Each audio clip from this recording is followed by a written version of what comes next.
Coronavirus, la pandemia. ¿Cuáles son los síntomas? ¿Cómo se transmite?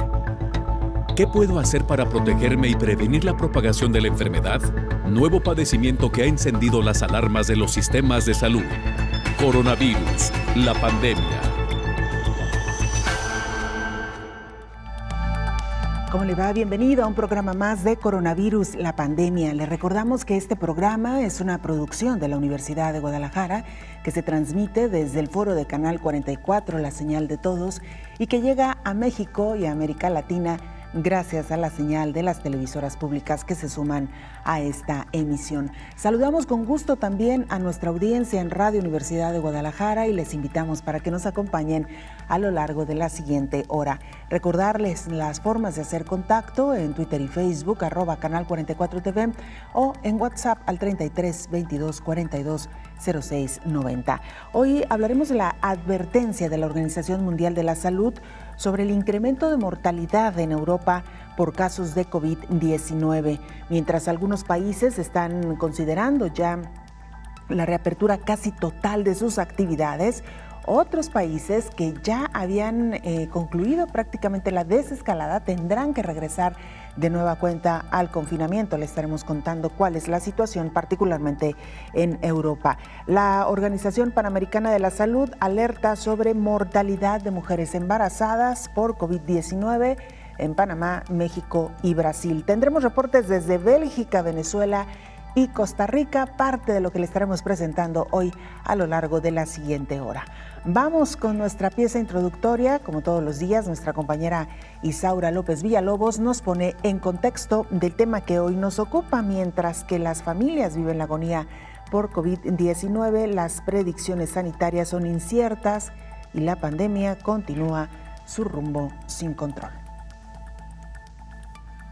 La COVID-19 deja a las familias en agonía, miedo y en desolación ante la pérdida de sus seres queridos. Pareciera que solo ataca a un integrante, pero no, se lleva a todos para evitar que cuenten de su poderío mortal.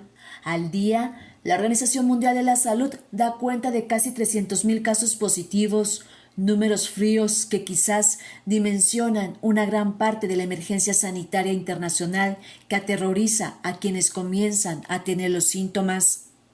Aunque se han realizado pronósticos de casos, hospitalizaciones y muertes por COVID-19, tratando de dimensionar el problema de salud a cierto tiempo, lo cierto es que, en la realidad, no todos forman parte de esta estadística falible. Los episodios de terror están en casa, las voces tiemblan al recordar cómo su familia se desintegró en cuestiones de días. Primero, enfermó la jefa de casa por COVID-19 sin resistir al virus. Al funeral asistieron las hijas, hijos, nietos y los más cercanos. No quisieron dejarla sola. La familia nunca imaginó la dimensión del virus. A los días del entierro, las narraciones de los testimonios dan cuenta que todas y todos enfermaron. Incluso algunos tuvieron que acompañar a la jefa de la casa. En las 267 escenas terroríficas de la pandemia, ha dejado sin respirar a 968,000 personas. 31,500,000 han padecido la agonía de los sobresaltos que deja esta mortal pandemia. Y otros tantos de miles de personas han sido hospitalizadas con riesgo de que la COVID-19 invada sus órganos. Se estima que 3 de cada 4 pacientes se han recuperado de la enfermedad y más de 7 millones de casos activos. De estos, 60,000 se encuentran en estado grave crítico. Los pronósticos se han ido modificando por parte de las organizaciones internacionales en salud a fin de tomar decisiones informadas y proyectar el impacto del problema de salud pública mundial. Para la predicción de casos de muertes, hospitalizaciones y enfermos se usan diferentes datos demográficos, movilidad, distanciamiento social, uso de cubrebocas, hospitalizaciones y pruebas de detección. Al integrar estas estadísticas y hacer un comparativo de lo que pudiera ser el futuro, en un principio se dijo que concluiría pasando unas o 2 estaciones del año. Sin embargo, ya estamos a unas escenas de llegar a la estación donde surgió el virus SARS-CoV-2 sin que haya un control, aunque algunos países comienzan a marcar una pausa de estabilidad y de descenso. La Organización Mundial de la Salud advierte que la COVID-19 sigue un rumbo sin control. Informó Isaura López Villalobos. Revisemos lo que sucede en el mundo en materia de COVID-19. Nuestro compañero Roberto Castañares, corresponsal de la agencia EFE, nos presenta el reporte de la Organización Mundial de la Salud. Roberto, te escuchamos. Adelante con la información. Hola, ¿qué tal? Buenos días, Belén. Buenos días a todo el auditorio de Canal 44. Estos últimos días, la Organización Mundial de la Salud está tardando algo más en actualizar las cifras globales sobre la pandemia de COVID-19. No obstante, sí sabemos que los casos globales de la enfermedad superan este miércoles los 31.300.000, mientras que las muertes rozan las 970.000. Por zonas, América suma la mitad de los casos, el sur de Asia una quinta parte y Europa 1 de cada 6 casos. En estas 3 regiones se concentra más del 80% de los positivos confirmados en todo el planeta. Europa, además, muestra una curva de casos diarios más claramente ascendente que las demás, rozando los 70.000 contagios nuevos en algunas de estas últimas jornadas, mientras que América y Asia Meridional se han estabilizado los últimos días sobre la línea de los 100.000, que no son pocos. Los pacientes recuperados en el planeta se elevan a 23.100.000, que son aproximadamente 3 de cada 4 diagnosticados con el coronavirus SARS-CoV-2. Por otro lado, hoy queremos hablarles de prevención. Las vacunas siguen desarrollándose según los plazos marcados en estas investigaciones y hasta que lleguen, prevenir es lo mejor que puede ayudarnos. En este sentido, la OMS ha recordado que los lugares donde vivimos y trabajamos deben seguir siendo ventilados con frecuencia en estos tiempos de pandemia y los mejores métodos para hacerlo siguen siendo los naturales, comenzando simplemente por abrir las ventanas. Ese sencillo gesto asegura que pueda producirse la ventilación natural, que es el método más efectivo para renovar el aire en los recintos cerrados. No obstante, para que sea más efectiva aún esa ventilación, debe estar acompañada de otras medidas que ya conocemos bien, pero sobre las que es necesario insistir. Hablamos, eso sí, del distanciamiento físico, el uso de mascarilla o la higiene de manos frecuente. Reportó desde Europa Roberto Castañares para el programa Coronavirus, la pandemia.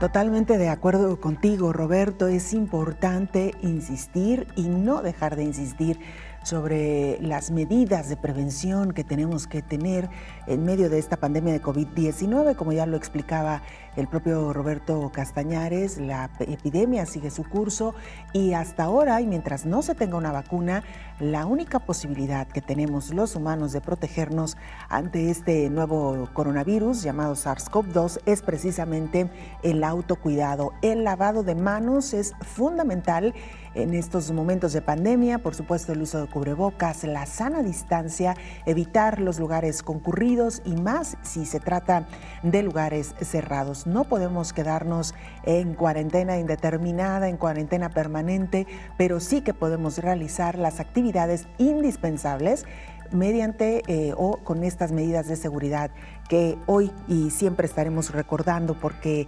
es importante no olvidarlas, más allá de que pareciera que en algunos sitios, en algunas ciudades, la vida ha retomado su curso. No olvidemos que el virus sigue ahí, no ha desaparecido, sigue causando problemas de salud muy severos y continúa causando también, lamentable y tristemente, muchos decesos. Y mire, a propósito de las acciones que se llevan a cabo para hacer frente a esta pandemia, hay que recordar que Rusia trabaja de manera fuerte en 2 vacunas, una de ellas la que hasta ahora ha mostrado mayores posibilidades y a la que han denominado Sputnik V. El presidente de Rusia, Vladimir Putin, ha dicho este martes que la Organización de las Naciones Unidas tendrá a su disposición un lote de vacunas si así lo desea. Esto por el rápido desarrollo en su país de una vacuna contra el coronavirus, y la ha ofrecido de manera gratuita a la organización para que proteja a todos sus empleados. En un mensaje en video a la Asamblea General, el presidente ruso apuntó que su gobierno está listo para ofrecer a Naciones Unidas toda la asistencia necesaria, lo que incluye vacunación gratuita para todo el personal que lo desee. También dijo que su país está abierto a suministrar a otras naciones la denominada Sputnik V, que según destacó ha demostrado ser segura y efectiva. El presidente ruso insistió en que los ciudadanos de todo el mundo deberían tener acceso gratuito a una vacuna contra el COVID-19 y subrayó también la voluntad del Kremlin de trabajar con otros gobiernos para compartir métodos de diagnóstico y de tratamiento de la enfermedad. Además, en contraste con Estados Unidos, defendió que la Organización Mundial de la Salud deba tener un papel central a la hora de coordinar la respuesta, y dijo que Rusia está trabajando para reforzar la capacidad de la entidad con sede en Ginebra, Suiza.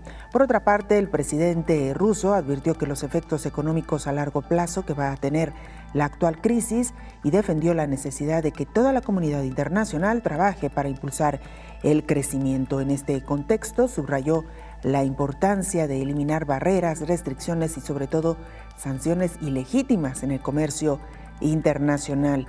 En el ámbito geopolítico y militar, el líder ruso aseguró que quiere cooperar con Estados Unidos para extender el Tratado de Reducción de Armas Estratégicas, y confió en que haya moderación a la hora de desplegar nuevos sistemas de misiles. Por lo pronto, este anuncio que ha hecho el presidente de Rusia a través de un video en el que está ofreciendo esta asistencia necesaria para el personal de la Organización de las Naciones Unidas, vacunación gratis para todos sus empleados. Veremos qué sucede, porque todavía esta vacuna, la Sputnik V, está en proceso de desarrollo, falta que sea aprobada por las diferentes instancias que así lo establece. En el caso específico, por ejemplo, de México, que también ha solicitado ya un lote de esta vacuna, será necesario que la Agencia Reguladora Sanitaria, en este caso la COFEPRIS, apruebe primero la vacuna antes de que pueda internarse en México. Vamos a hacer una breve pausa, regresaremos con mucha más información. Usted no se vaya, le recordamos las formas de hacer contacto: @canal 44 TV en Twitter y Facebook. Nos pueden mandar mensajes también en WhatsApp al 33 22 42 06 90. Regresamos con mucho más.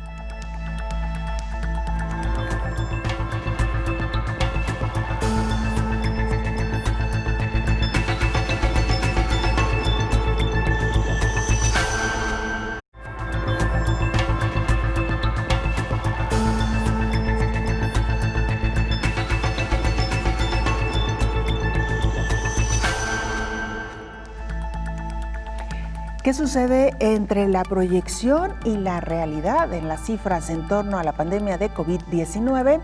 Escuchemos el siguiente reporte. El Instituto de Métricas y Evaluación de la Universidad de Washington proyectó más de 627,000 muertes por COVID-19 en América Latina para el 1 de octubre. La directora de la Organización Panamericana de la Salud, Carissa Etienne, señaló que podrían ser más de 438,000. América Latina y el Caribe se prevé que tendrán más de 438,000 muertes debido a la COVID-19. En la semana previa a este plazo, la cifra real es de 527,837 defunciones, de acuerdo con el reporte semanal de la Organización Mundial de la Salud. La directora de la OPS advirtió aquel 30 de junio que ese pronóstico no debía tomarse como una expresión literal del futuro, sino como una guía de planificación para la toma de decisiones. Estas proyecciones ocurrirán solo si permanecen las condiciones actuales. Esto quiere decir que los países pueden modificar estas predicciones si toman las decisiones correctas e implantan medidas de salud probadas y estrictas. En México fueron proyectadas entre 6,000 y 30,000 muertes. Un escenario catastrófico significaría llegar a las 60,000, pero a la fecha ya rebasan 73,000. Este martes, Estados Unidos rebasó los 200,000 decesos. Los Centros de Control y Prevención de Enfermedades han estado actualizando sus estimaciones de muertes por COVID. Las cifras proyectadas para el 10 de octubre rondan entre 207,000 y 218,000 muertes por coronavirus en el país, informó Elizabeth Ortiz. Mientras tanto, la Organización Mundial de la Salud alerta sobre un incremento de mortalidad en Europa por casos de COVID-19. Frente a los datos sobre la enfermedad por coronavirus 2019 que cambian rápidamente, se han producido una serie de estimaciones de la tasa de letalidad. Utilizando datos de China y del resto del mundo, se estiman las tasas de hospitalización y de mortalidad por la enfermedad de acuerdo a la edad, datos que permiten proyectar la situación esperable a nivel local. En España, por ejemplo, el análisis arrojó que un 80% de los pacientes hospitalizados por COVID-19 requirieron oxígeno, un 18.5% ingresó a la unidad de cuidados intensivos y el 15.5% necesitaron ventilación mecánica. En cuanto a complicaciones presentadas, se manifestó distrés respiratorio en un 31.5% y fallo renal agudo en un 15%. Murió el 28% de los pacientes y fueron dados de alta el 64%. Estos son algunos de los datos ofrecidos por la Unidad de Enfermedades Infecciosas del Hospital General Universitario Gregorio Marañón de Madrid y quien presentó un resumen del artículo aprobado para publicar en el Clinical Microbiology and Infection sobre las características y factores pronósticos de poco más de 4,000 pacientes hospitalizados con COVID-19 en España. El 61% de los pacientes incluidos en este estudio eran varones, presentaban una media de edad de 70 años y el 25% tenían más de 80 años. Cerca del 74% de los pacientes tenían alguna comorbilidad y más del 65% 3 o más. El 6.7% eran fumadores y un 32% lo habían sido. La enfermedad de base más prevalente fue la hipertensión arterial, en más del 50% de los casos, seguida por la cardiopatía isquémica, diabetes mellitus y, en menor medida, la EPOC y obesidad, informó Rocío López Fonseca. Gracias, Rocío, Elizabeth, por esta información que nos sirve de marco, de contexto, para saludar y recibir al doctor Héctor Raúl Pérez Gómez, infectólogo. Doctor, bienvenido. ¿Qué tal, Belén? Buen día, gusto saludarte. Igualmente, doctor, escuchábamos ya de parte de funcionarios de la Organización Mundial de la Salud hablar sobre esto que han sido las proyecciones respecto al desarrollo de la pandemia en los diferentes países, incluso a nivel mundial, doctor. Proyecciones que se han ido ajustando y que incluso pues han dado algunas sorpresas, como en el caso, por ejemplo, de Europa. Sí, en este momento es sorpresivo que Europa esté excediendo el número de fallecimientos que se habían proyectado de acuerdo a métricas y a lo que conocemos como esos análisis bayesianos. Los matemáticos expertos en la materia utilizan particularmente este tipo de mediciones, este tipo de ecuaciones en la que diferentes variables van permitiendo hacer la proyección del número de casos y eventualmente el número de fallecimientos ante una epidemia. Para el caso del Instituto de Métrica de la Universidad de Washington, ellos han hablado de una posible letalidad de la enfermedad para los Estados Unidos que para fines de año podría acercarse a los 400,000 fallecimientos. Ya en este momento se han alcanzado 200,000 fallecimientos en los Estados Unidos, una cifra pues muy lamentable porque incluso rebasa la proyección que se tenía para finales del mes de agosto. Fíjate que quien sí vaticinó la posibilidad de alcanzar 200,000 fallecimientos para septiembre fue Anthony Fauci.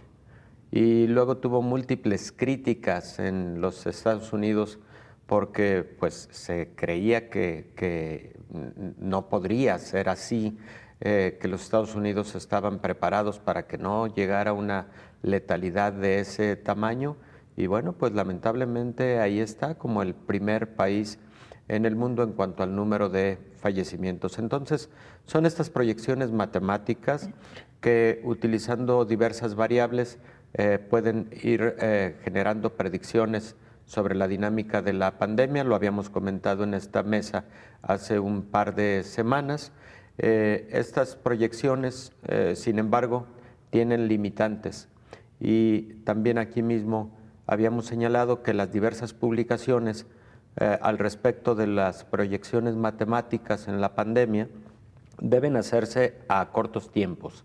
Por ejemplo, analizar lo que puede estar ocurriendo dentro de un mes como máximo, porque si haces cálculos de lo que podría ocurrir para 2 meses hay mucho riesgo de fallar. Cambian muchas cosas, la movilidad de la población, el uso de las medidas de protección, como por ejemplo el cubrebocas, etcétera, y también ha ido cambiando, Belén, la tasa de letalidad de la enfermedad.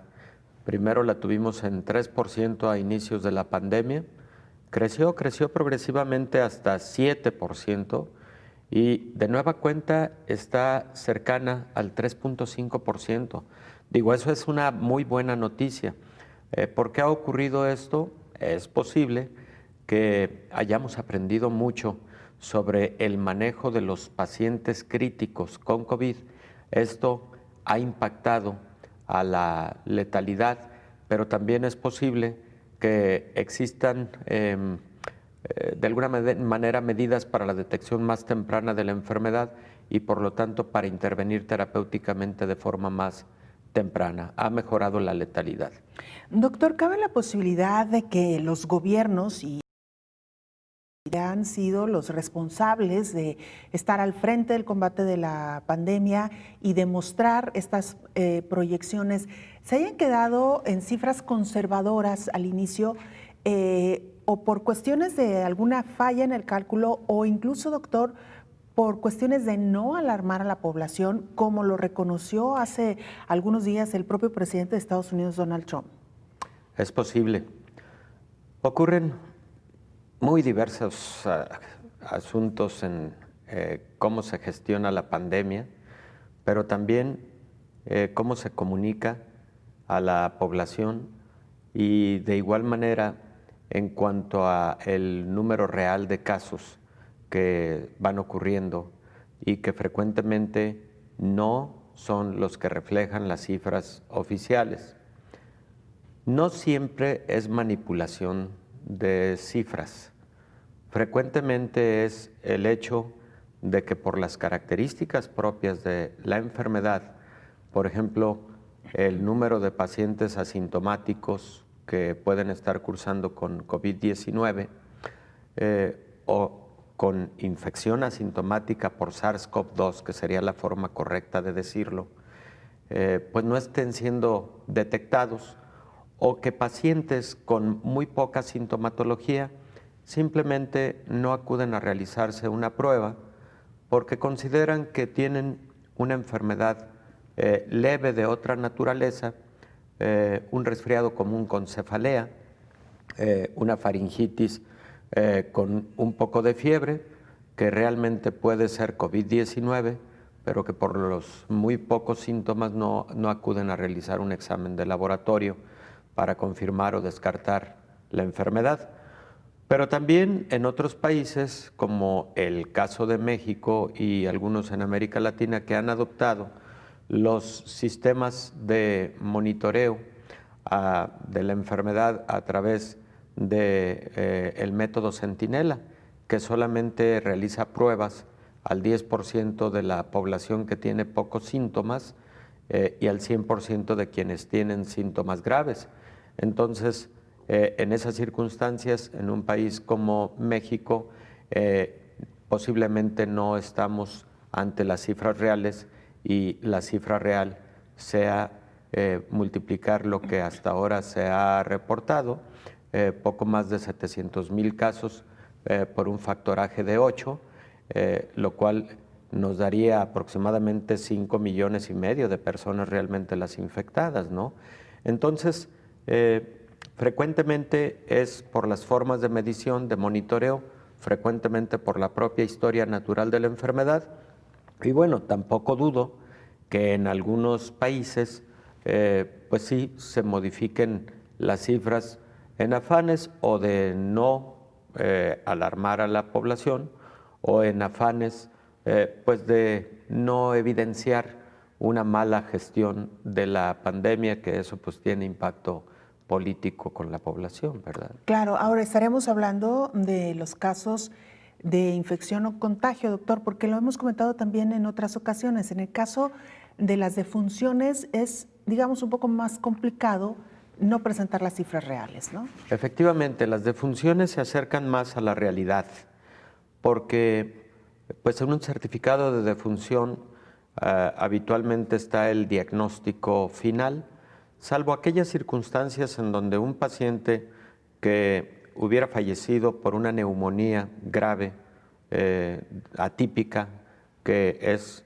digamos, la modalidad de neumonía que se presenta en pacientes con COVID, no hubiera alcanzado a tener una prueba de laboratorio para confirmar COVID, y entonces en el certificado de defunción haya quedado plasmado como solamente una neumonía atípica como la causa de la muerte.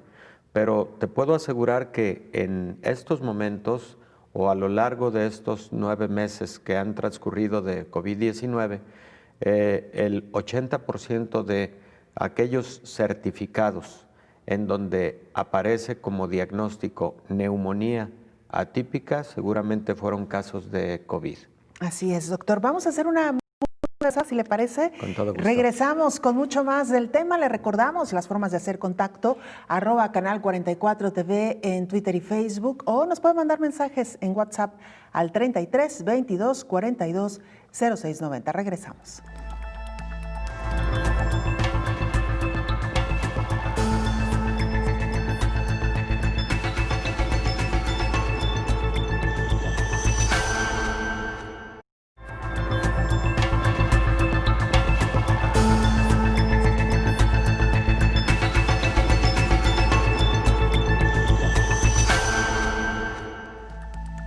Y mientras algunos países están en plena desescalada o descongelamiento de actividades, otros países que ya habían vuelto relativamente a la normalidad o a la llamada nueva normalidad, han tenido que volver a cerrar estas actividades en lo que se le ha considerado una segunda ola de COVID-19. Ante la segunda ola de casos del nuevo coronavirus en Europa, algunos países toman medidas nuevamente para frenar el crecimiento en el número de contagios. El primer ministro británico Boris Johnson pedirá a la población que trabaje desde casa e impondrá nuevas restricciones en pubs, bares y restaurantes para tratar de hacer frente a la rápida y acelerada segunda ola de la pandemia de COVID-19. Reconoció que no será fácil volver a las restricciones, pero se deben tomar estas medidas para controlar el resurgimiento en los casos del virus y proteger al Sistema Nacional de Salud. Mientras tanto, España sufre una segunda ola de la pandemia de COVID-19 que podría llegar al resto de Europa en los próximos días, alerta un estudio predictivo de un hospital y una universidad de la región española de Cataluña. El estudio llamado Análisis y Predicción del COVID-19 para la Unión Europea, Reino Unido y otros países, advierte a las autoridades de que el momento actual es crucial para detener la segunda ola y que en caso contrario se podría volver a una situación parecida a la de marzo, cuando estalló la transmisión descontrolada del coronavirus. El hecho de que el país ibérico se encuentre con estos números elevados es porque levantó las restricciones de movilidad demasiado rápido, sobre todo entre provincias, antes que otros países de la Unión Europea, en un momento en que la tasa de casos positivos podría ser 3 veces superior a la que realmente se estaba detectando, y la actividad social se incrementó notablemente, según los investigadores, informó Rocío López Fonseca. Vamos a Bélgica. Ahí se encuentra nuestro compañero Javier Albizu, reportero radicado en este país y quien nos presenta la siguiente información. Adelante, Javier, te escuchamos. Hola, ¿qué tal? Buenos días, Belén. Buenos días a todo el auditorio de Canal 44. La situación del coronavirus en Bélgica se está complicando, con 1.834 nuevos positivos en las últimas 24 horas y un crecimiento semanal medio del 60%, mientras que aumentan también los ingresos hospitalarios. Bélgica supera ya los 100.000 casos de COVID-19 desde el inicio de la pandemia. En esta segunda oleada, los contagios siguen avanzando en el país centroeuropeo, donde viven 11,4 millones de personas, y las zonas más afectadas son la capital, Bruselas, y la región norte de Amberes. La media nacional se sitúa ya en 124 nuevos contagios por cada 100.000 habitantes, lo que le convierte en el quinto Estado miembro de la Unión Europea con mayor incidencia de COVID-19. Pese a todo, en las próximas horas se espera que las autoridades belgas, en línea con otros países de la Unión Europea, reduzcan de 14 a 10 días la cuarentena obligatoria al haber estado en contacto estrecho con un positivo, para facilitar la reactivación económica. En positivo, cabe destacar que en Bélgica cada vez se hacen más test, con una media de unos 40.000 pruebas diarias, que el sistema sanitario no muestra por ahora síntomas de gran saturación y que la tasa de fallecidos oscila solo entre 2 y 3 muertos diarios.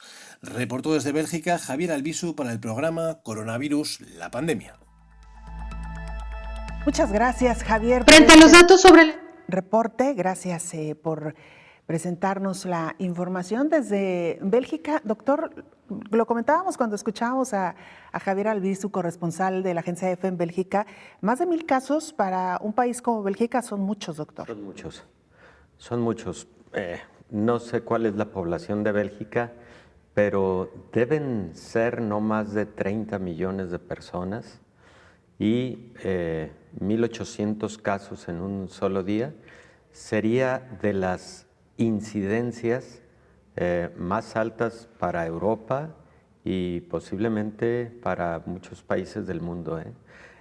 Cuando México tuvo 9.500 casos como cifra récord en un día, alrededor del 1 de agosto, si no mal recuerdo la fecha, Belén, hubo, la verdad, una alarma mundial porque representó una de las incidencias más altas. Esta de casi 2.000 casos para un país con pocos habitantes, con un mucho menor número de habitantes, creo que es una cifra muy alta. Cuidado con lo que está ocurriendo ahí en Bélgica. En Bélgica y en España, doctor, particularmente claro. En Madrid, leíamos un despacho de una agencia internacional de noticias que dice que la Comunidad de Madrid está solicitando la intervención urgente del Ejército, de la Guardia Nacional y de la Policía Nacional en diversas tareas de apoyo para enfrentar la crítica situación de COVID-19 en esta región, que en la última semana registró más de 200,000 casos positivos y 21 brotes activos. Dice también este despacho que el papel de los militares será el de brindar apoyo logístico para la instalación de carpas, realización de pruebas y labores de desinfección. La Guardia Nacional y la Policía Nacional llevarán a cabo tareas de inspección para el cumplimiento de las cuarentenas en los casos positivos de COVID. Madrid también pedirá al gobierno central que elimine los candados jurídicos para la contratación de más de 300 médicos procedentes de otras regiones españolas, dada la falta de personal sanitario en esta segunda ola de la epidemia. Las autoridades han anunciado que estas medidas pues entrarán en vigor a partir del próximo lunes. Madrid concentra casi 1/3 de los contagios de COVID en España, por lo que es la comunidad autónoma más afectada de la pandemia. Números que de nueva cuenta preocupan, doctor. Y volviendo al tema que hoy nos ocupa, no estaba previsto, es decir, había la posibilidad, y como existe siempre la posibilidad de una segunda ola, pero no se pensaba que fuera de la magnitud que hoy está asolando en Madrid. Sí, también Inglaterra, Reino Unido, Boris Johnson hace un par de días hace un anuncio respecto de la implementación de toque de queda en algunas regiones, supongo, no en todo el país, no en todas las regiones, pero eso, la verdad, para un país como Reino Unido, para Inglaterra, hablar de toque de queda es inusual y seguramente es alarmante para lo que está viviendo la población. En España en particular, creo que este sería el tercer rebrote. Tuvieron la gran ola epidémica, sabemos que fue el país más afectado de Europa en su momento, y han tenido 2 intentos de reapertura general, incluyendo centros escolares para actividades presenciales, y esta sería la segunda ocasión en que estarían de nueva cuenta confinando a un alto porcentaje de la población. Me preocupa en particular ya en este momento la próxima llegada de los meses más fríos en el hemisferio norte, en todo el mundo, en que, fíjate que no tanto por las características virológicas, en donde aparentemente este patógeno puede sobrevivir mejor al frío y a la humedad que en condiciones de calor. Estudios que se han llevado a cabo en diferentes laboratorios así lo han demostrado, pero no es tanto eso lo que me preocupa, sino el hecho de que en los meses fríos la población tiende a resguardarse, tiende a no estar ya al aire libre, y si bien por un lado resguardarse en casa puede ayudar, por un lado, a la mitigación de la pandemia, pero por otro lado es estar más personas al interior de lugares, y si son lugares públicos como centros comerciales, etcétera, para resguardarse del frío, pues eso puede significar también un riesgo importante de repunte de la pandemia en diferentes regiones. Sí. Puede ser el caso de los Estados Unidos, y en el caso de los Estados Unidos también otro aspecto que me ha llamado mucho la atención, porque creo que no lo habíamos visto nunca en la historia, en las relaciones entre Canadá y Estados Unidos, que creo que no tiene nada que ver con relaciones diplomáticas, ni mucho menos, sino un asunto estrictamente sanitario. El cierre de vuelos de Canadá hacia los Estados Unidos y viceversa. Canadá lo ha anunciado hace un par de días de igual manera, porque avisora que uno de los mecanismos por los que puede crecer la pandemia en Canadá es precisamente a partir de los Estados Unidos, hoy por hoy el país más afectado en todo el mundo. Así es. Doctor, ¿hay alguna relación, y con base en la experiencia, entre pandemias o curvas epidémicas, hablando de proyecciones, que han sido más largas y más planas, en el caso de México, con rebrotes o segundas olas menos intensas que aquellos que tuvieron curvas muy disparadas, bajaron muy rápido, y que quizá la segunda o la tercera ola pueda ser igual de intensa, doctor? ¿Se tiene alguna relación entre una y otro modelo? Fíjate que las curvas más acuminadas, pero de menor duración en el tiempo que yo recuerdo, son la de China, la de Corea del Sur, la de Nueva Zelanda y la de Islandia, como los países más exitosos en la gestión de la pandemia. Y si lo revisáramos en este momento, ninguno de estos 4 países, por ejemplo, han tenido rebrotes de gran magnitud que ameriten cierre de todo, de nueva cuenta, confinamiento general.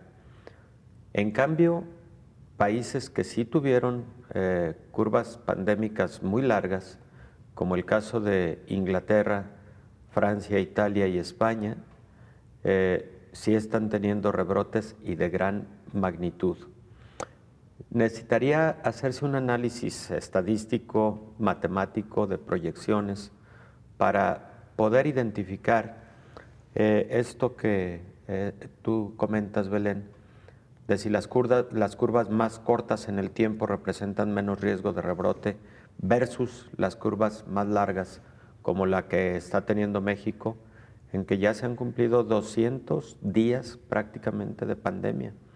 El primer caso fue el 28 de febrero. Entonces, pues creo que amerita un análisis matemático. Lo voy a buscar para, seguramente alguien podría ya haberlo llevado a cabo, pero esa es una excelente pregunta desde el punto de vista epidemiológico, porque algunos países han apostado a no tener picos tan altos de la pandemia para poder manejar en su sistema de salud, sobre todo a los casos que requieren hospitalizaciones, sobre todo a los casos que se comportan de forma crítica y no saturar los sistemas de salud, a cambio de una extensión muy larga de la pandemia. Pero en general a mí me parece que los países que han tenido una pandemia más corta, un impacto más corto durante la primera ola, son los países que han tenido menos rebrotes. Interesante, sin duda, doctor. Vamos a hacer una pausa, regresamos claro ya sí. Para entrar a conclusiones y, por supuesto, para presentarle a usted mucha más información actual en torno a esta pandemia de COVID-19. La pausa, regresamos.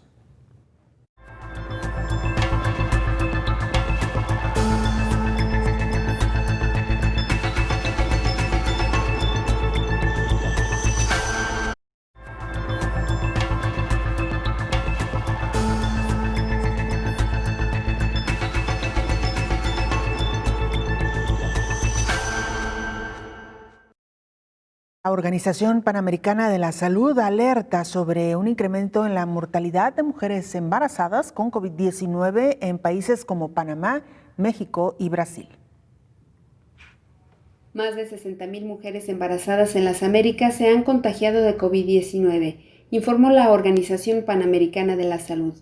Del total, 458 han muerto, la mayoría en México, que ha registrado 140 fallecimientos y 5,574 casos entre mujeres embarazadas y posparto. El segundo país con más casos es Brasil, con 135 muertes entre 2,256 mujeres que tuvieron COVID-19. Le siguen Estados Unidos con 44 muertes entre 20,798 casos, Colombia con 40 muertes entre 2,726 mujeres embarazadas y Perú con 35 muertes entre 19,909 mujeres embarazadas. Panamá tuvo 8 muertes entre las 525 mujeres embarazadas hasta comienzos de septiembre, la tasa de mortalidad materna más alta entre los países que comparten datos. Por ello, el organismo internacional pidió a los países del continente que intensifiquen esfuerzos para garantizar el acceso a los servicios de atención prenatal. Los estudios y resultados publicados recientemente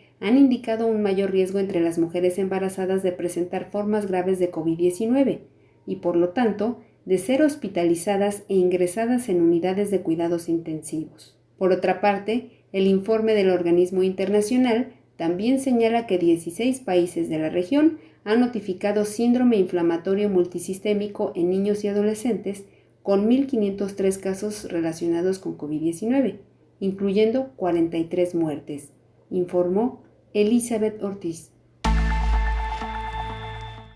Gracias, Elizabeth. Vamos a Venezuela. Nuestra compañera Desiree Lozano, periodista de Panas Digitales, nos presenta el reporte.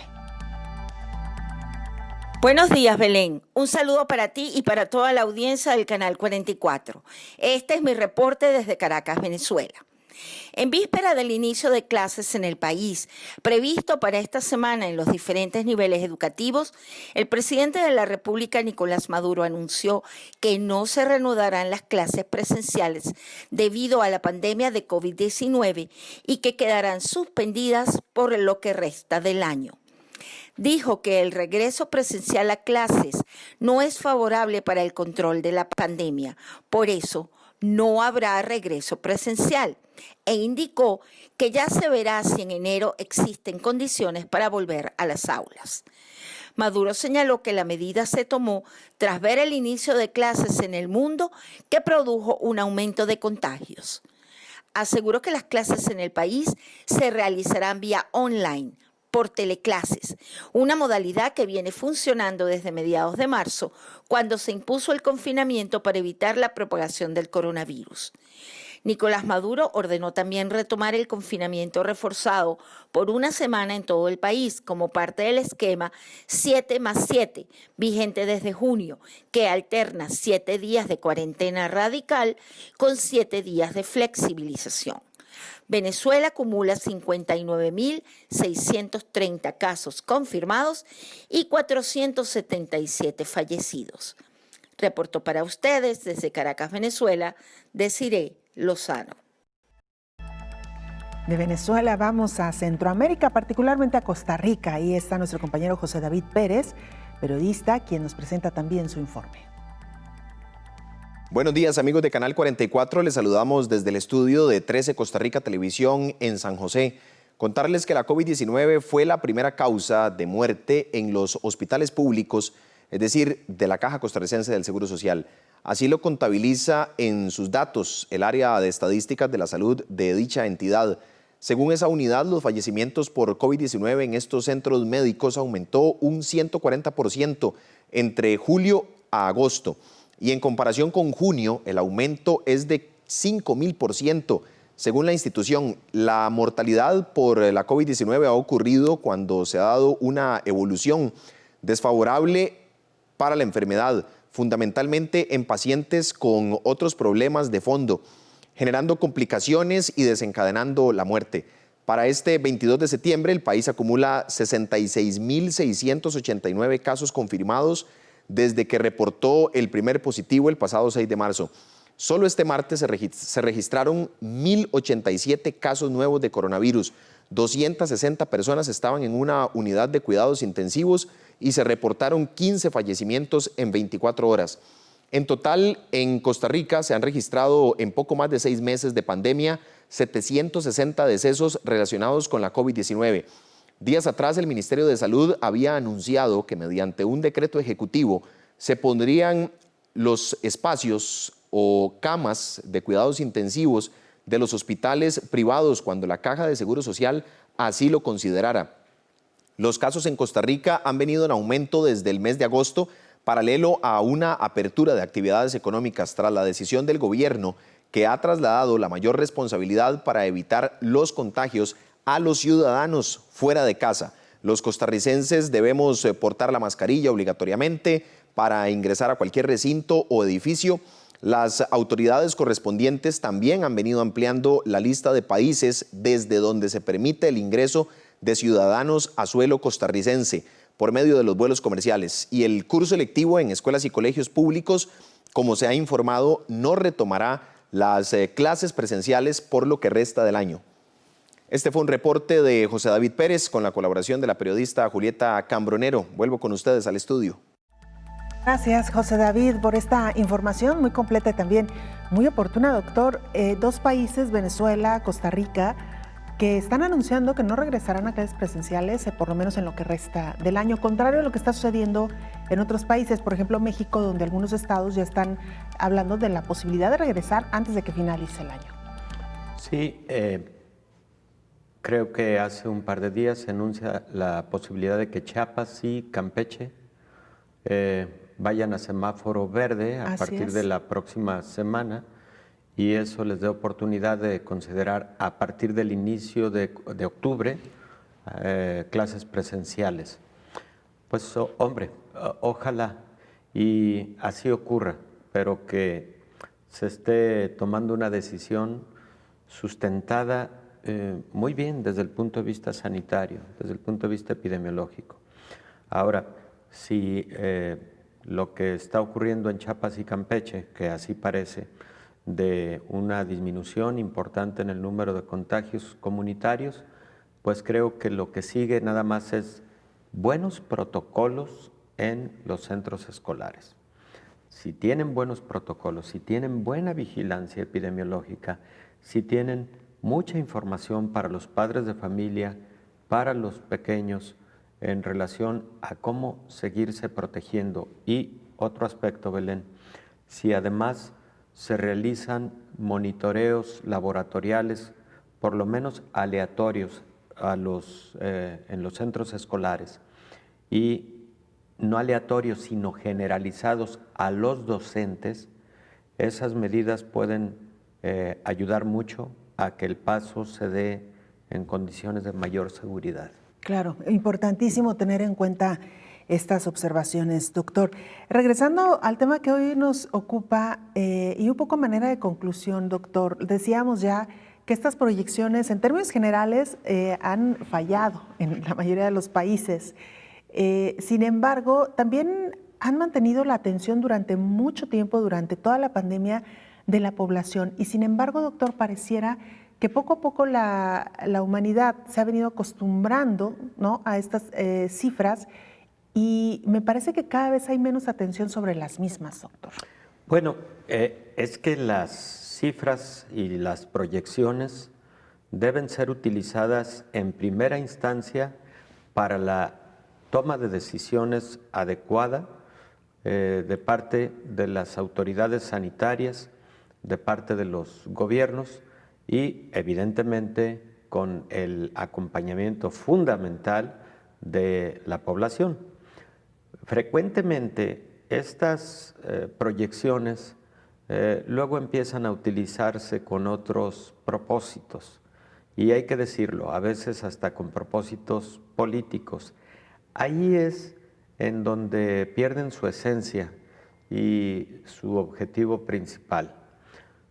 Por eso comentaba que por principio de cuentas, y está publicado en múltiples revistas sobre la utilidad de estas proyecciones, no deben hacerse para largo plazo, deben hacerse para corto plazo, no más de 4 semanas, idealmente, y su principal propósito, la toma de decisiones desde el punto de vista sanitario, desde el punto de vista social, en términos de identificar aquellos lugares en donde algún brote está representando mayor riesgo para crecimiento de la pandemia, en general para identificar la dinámica que está teniendo la pandemia. Entonces, cuando se habla de proyecciones para lo que creemos que puede ocurrir dentro de 2 meses y medio o 3 meses y las cifras no resultan, pues la población evidentemente toma estas cifras como algo irrelevante cuando son herramientas de gran valor, nada más bien utilizadas y con los tiempos apropiados. Ahora, doctor, hemos aprendido a lo largo de estos meses de pandemia que COVID, o más bien que el SARS-CoV-2, que es el virus que causa la enfermedad de COVID-19, se ha comportado de manera errática. Y me parece también, doctor, que la lección hoy por hoy tendría que ser el cuidado permanente, más allá de lo que esté ocurriendo en cuanto a las cifras.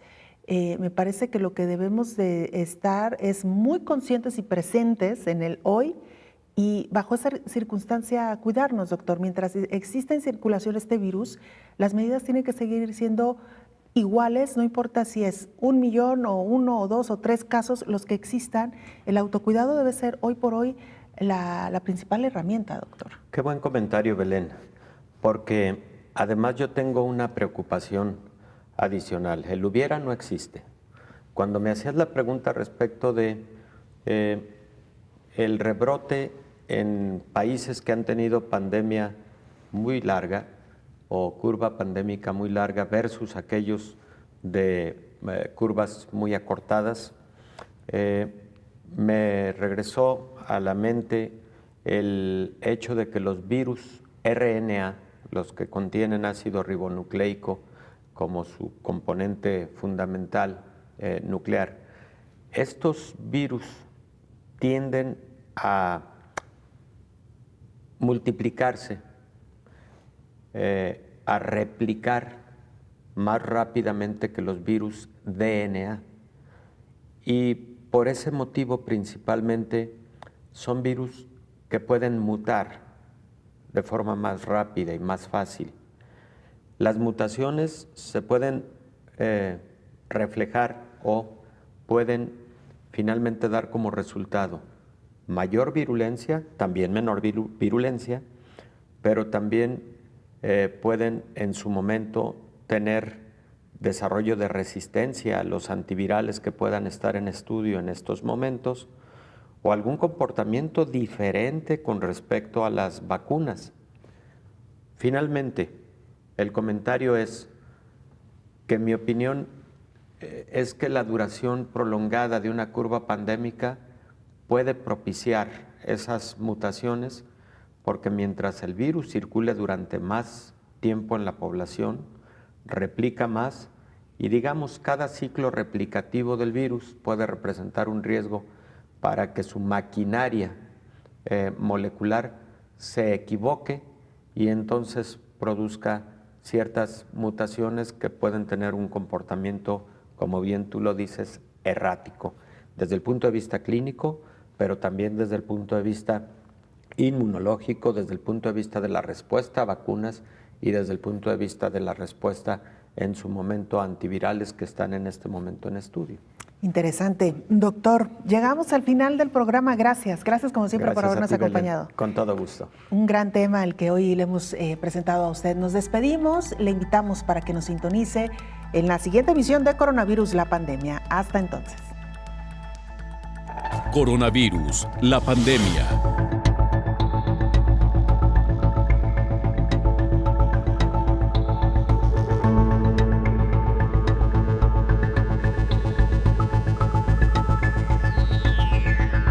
Coronavirus, la pandemia.